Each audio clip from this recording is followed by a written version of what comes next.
लेकिन भगवान की आड़ लेकर के कभी गुरु का अपमान मत करना। नहीं, रामचरितमानस इसका साक्षात उदाहरण है। कागभुसुंडी के पूर्व जन्म की कथा अच्छे से सुना होगा आपने। गुरुदेव भगवान ने शिव मंत्र दिया। हमारी तो गुरु परख ही कथा होती है, सब जो भी कथा होती है गुरु परख होती है। गुरु घंटालों को अच्छा लगता भी नहीं है, जो घंटाल लोग, कंटाला जिनके जीवन में। भाई डिसाइड तो तुम्हें करना पड़ेगा, निर्णय करना पड़ेगा। जीवन के लिए रुपए जरूरी हैं, जीवन के लिए समृद्धियां जरूरी हैं, पर तुम्हारी आत्मा में अगर रुपए घुस गए हैं, तुम्हारी आत्मा में बिक गई है रुपए के कारण अगर, तो तुम्हारे जैसे लोगों के लिए, बिके हुए लोगों के लिए यहां पर कोई स्थान नहीं।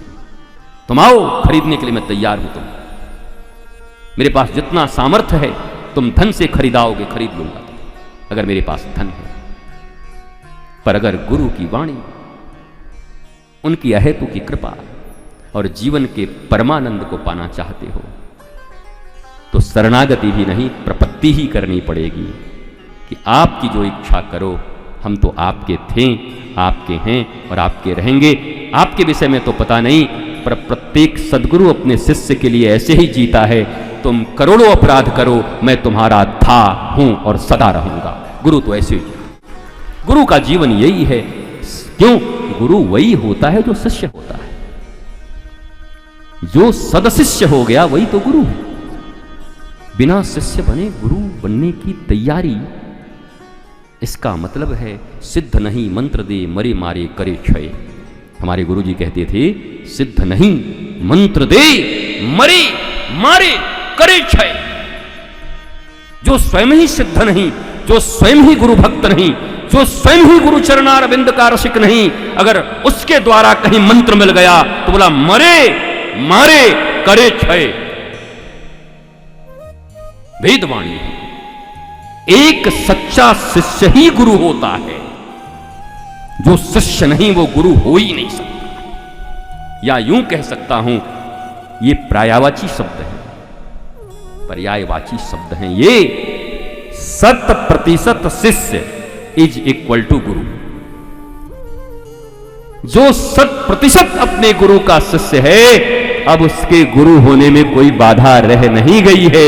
वो जिसको छुएगा, जिसको स्पर्श करेगा, जिससे मिलेगा, उसके भीतर गोविंद का प्रेम उत्पन्न कर ही देगा। वो गुरु हो चुका।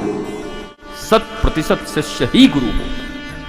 हाँ, गुरु बनने की कोई कोचिंग नहीं है यहां पर। नहीं, कोचिंग में चले जाएंगे। अच्छा, गुरु बनने का कोर्स कितने में? बोला 3 महीने में। बोला तो बना दो हमको। 12 साल तक, एक युग बोलते हैं 12 वर्ष को। 12 वर्ष तक तो कम से कम गुरु के चरणारविंद में रहकर अखंड अनंत सेवा उनकी अनुसार जिन लोगों ने किया। पहले तो 25 था ब्रह्मचर्य जब होता था, 25 वर्ष तक ब्रह्मचारी बन के रहते थे हमारे आश्रमों में। और तब जाकर गुरु जब देख लेते थे कि तुम गृहस्थ में जाने योग्य हो या सीधा ही तुम संन्यास्त हो सकते हो, गुरु निर्णय लेते थे।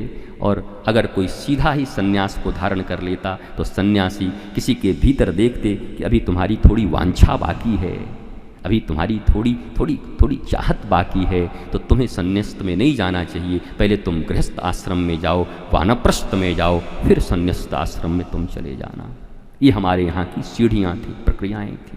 पर एक्स्ट्रा ऑर्डिनरी भी ब्रिलियंट स्टूडेंट भी होते हैं। कभी कभी हमें 5वीं और 6ठे क्लास को, हम जिस स्कूल में पढ़ते थे, कहा इनको डायरेक्ट 7वां में ले लो, 7वीं क्लास में। क्यों? बोला बहुत ब्रिलियंट है। हमने बहुत बढ़िया, 2 साल बचा हमारा। लेकिन वो आगे जा करके सब गड़बड़ हो गए। 13 साल में पहुंच गए हाई स्कूल में, तो कहा 15 साल से पहले तो अपियर ही नहीं हो सकते। हम के लौट के बुद्धू घर को आए, फिर 2 साल हमारा बर्बाद हो गया। तो फिर 2 साल हमारा उम्र को बढ़ाना घटाना पड़ा, एज को। तो ब्रिलियंसी होती है जीवन में, तो आपको कई कक्षाओं को उसको लंघन करना बोलते हैं, जरूरत नहीं आपके लिए। भैया, जिनके जीवन में गुरु के प्रति गंभीरता का भाव, अपनत्व का भाव, मंगल के दाता वही है, ऐसा भाव हो। मैं सत्य कहता हूं, वृंदावन की इस भूमि पर व्यासपीठ से बैठकर कहता हूं, कि गोविंद भी उनको अपने हाथों में उठा के रखते हैं, अपने उंगलियों में ऐसे उठा के रखते हैं, केवल गुरु के प्रति निष्ठा हुई। बांके बिहारी जी हमारे यहाँ हमारे कुल देवता हैं, वृंदावन के कुल देवता हैं हमारे बिहारी जी। हाँ, उनका दर्शन न किए तो बड़ी दिक्कत हो जाए। पर जरा वहाँ भी सुनो गुरु शिष्य की परंपरा, वहाँ भी देखो कैसी परंपरा है। स्वामी श्री हरिदास जी महाराज, कुंज बिहारी श्री हरिदास,